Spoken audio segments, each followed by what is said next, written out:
ఎక్కడికెళ్ళినా, ఏ ఊరికెళ్ళినా గూడా సపోజ్ ఆయన హైదరాబాద్‌కి వచ్చినా, అర్ధరాత్రులు వచ్చినా, మళ్ళీ పొద్దున్న లేసి 'గుడ్ మార్నింగ్ ధర్మవరం' అనే ప్రోగ్రామ్స్ చేసేవాడంట. చాలా కష్టపడేవాడంట. రెండోది ఆయన ఈవీఎం ట్యాంపరింగ్ చేయొచ్చు అనే దాని మీద ఒక వీడియో చేశారు. మీరు చూసారు. చూసాను. దాన్ని ఏ రకంగా స్పందిస్తారు? ఓకే. అవును, నేను చూసాను. ఇప్పుడు పీకే గారికి ఎలా తెలిసింది, కేకే గారికి ఎలా తెలిసింది, లేకపోతే వీళ్ళకి ఇద్దరికి ఎలా సంథింగ్ వీడియో నేను చూశాను. బట్ నా ఉద్దేశం ఇప్పుడు కూడా నా స్టిల్ బిలీవ్ దట్ మేబీ అది పార్టీ స్టాండ్ ఆయన చెప్పించుంటారు అనుకుంటున్నాను. ఎందుకంటే technical he's educated, he knows what thing. ఎందుకంటే లాస్ట్ టైం వచ్చినప్పుడు కూడా కేతిరెడ్డి గారు గెలుస్తా అని చెప్పాము. మామూలు అదే పక్కన ఉన్న రాప్తాడులో పరిటాల శ్రీరామ్ ఓడిపోతున్నారని చెప్పాము. సో ఎన్ని అబ్జర్వ్ చేస్తున్నారు. ఆయన నాకేం క్లయింట్ కాదు, నాకేం వ్యక్తిగతంగా ఎప్పుడు కలవలేదు. But still I don't bother about his comments because party stand అయ్యచ్చు. బట్ అంత అవివేకంగా ఆయన మాట్లాడే పొజిషన్ కాదని నాకు స్టిల్ ఐ బిలీవ్. ఓ పార్టీ ఎందుకంటే ఎవరు చెప్తే నమ్ముతారు.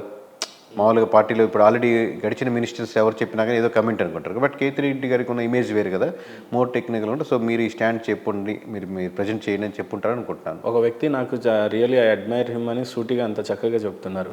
సీఎం విషయంలోకి వస్తే ఇటు జగన్మోహన్ రెడ్డి, చంద్రబాబు నాయుడుని లేదా ఇటు జనసేన మన పవన్ కళ్యాణ్ గారిని వ్యక్తిగతంగా మీరు ఎవరిని ఇష్టపడతారు? ఒక్కొక్కరిలో ఒక అంశం ఉంది. ఇందాక కూడా కేతిరెడ్డి గారి గురించి చెప్తున్నప్పుడు చాలా అంశాలు ఆయన మీద ఉన్నటువంటి నెగిటివ్ ఫ్యాక్టర్స్ అన్ని పక్కన పెట్టి నేను ఓన్లీ ఈ అంశం గురించే మాట్లాడుతున్నాను, క్లారిఫై చెప్పాం. మీకు మేము మామూలుగా ఆబ్వియస్లీ ఎవరితో అలైన్ కావండి ఆబ్వియస్లీ. బట్ ఇండివిజువల్ మేము అబ్జర్వ్ చేస్తుంటాం కాబట్టి ఒక్కొక్కరిలో ఒక్కొక్క అంశాలు పాజిటివ్స్ ఉంటాయి, నెగిటివ్స్ ఉంటాయి. ఇప్పుడు మీరు జగన్మోహన్ రెడ్డి గారు చూసుకుంటే ఇప్పుడు మీరు గెలిచేస్తుంది కాంగ్రెస్ ఓట్ బ్యాంకింగ్ అని ఇప్పుడు చెప్తున్నాం. బట్ అప్పటికి ఇంకా కాంగ్రెస్ ఉంది, అప్పుడు ఇంకా స్టేట్ డివైడ్ కాలేదు. అప్పుడు ఒక ఎమోషన్ నేను క్యారీ చేయొచ్చు, అప్పుడు ప్రజారాజ్యం ఉంది, అన్ని పార్టీల మధ్య నేను క్యారీ చేయొచ్చు అని బలంగా తను లాంగ్ టర్మ్ విజన్ పెట్టుకుని వర్క్ చేశారు కదా. మనం ఒక చిన్న కంపెనీ పెట్టాలన్నా 100 రూపాయలు ఆలోచిస్తాం పోతున్నా వస్తుందని. సో తను కంప్లీట్గా తన మీద పనంగా పెట్టేశారు కదా. లైఫ్ ఏదైతే అవ్వచ్చు. ఎంతమంది సీఎం పిల్లలు కాబట్టి ఆయనకి కొట్టాడంట. ఎంతమంది సీఎం పిల్లలు నెక్స్ట్ దాన్ని క్యారీ చేసి దాన్ని ఎంత ముందుకు తీసుకురాగలిగారు. దట్టు వ్యక్తిగతంగా ఆల్రెడీ చంద్రబాబు గారికి 70 ఏళ్ళు దాటాయి.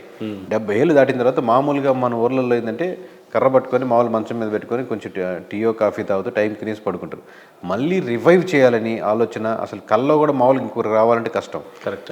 అంత పార్టీని ఇంత స్ట్రక్చర్ని బిల్డ్ చేయాలి. అసలు మామూలుగా మెట్లు ఎక్కినట్టు చక్కచక్క ఎక్కాలి, పైకి మళ్ళీ దిగాలి.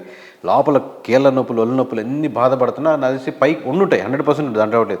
బట్ పైకి నేను వీక్గా కనపడకూడదని అదే యాక్టివ్గా, అంటే ఒక 20 సంవత్సరాలు 30 సంవత్సరాల ముందు యాక్టివ్గా ఆయనకి ఐ ఇష్యూ ఉంది, ఎన్నో కనపడకూడదు కదా. ఇప్పుడు మీకు యాక్టర్స్ ఎలా ఉంటారు, ఆబ్వియస్గా యాక్టివ్గా ఉండాలి.